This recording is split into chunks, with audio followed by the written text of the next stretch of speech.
Un mode de conduite autonome fait glisser les panneaux stop, rester dans la file de gauche et réduire les distances de sécurité. En Europe comme ailleurs, certaines Tesla profitent de la bêta du programme de conduite entièrement autonome, le FSD. Aujourd'hui, la bêta se remet à jour, dans une version 10.3.1, qui comprend 3 modes de conduite autonome plus ou moins agressifs. Chill, tranquille, average, moyen, et assertive, confident, qui font varier la conduite en termes d'agressivité et potentiellement de sécurité. Alors je pense que c'est plutôt confiant, hein, vu la traduction que j'ai regardée sur Google. Pas confident, enfin c'est bizarre. Bref, continuons.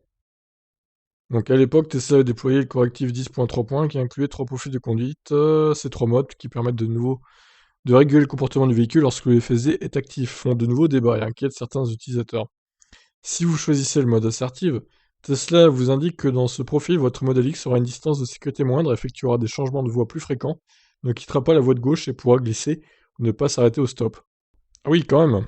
Sur Twitter, un utilisateur ironise et aurait aimé que ce mode soit renommé en Road Rage Mode, étant donné qu'il implique une conduite autonome plus agressive.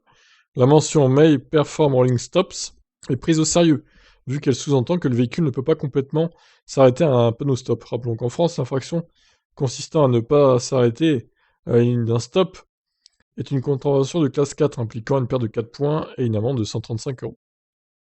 La phrase affirmative Will not exit passing lanes inquiète également puisque sur l'autoroute, les voies du milieu et de gauche sont réservées au dépassement. Le fait de rouler sans raison sur la voie centrale ou la file de gauche est une infraction qui peut être sanctionnée d'une amende forfaitaire de 35 €.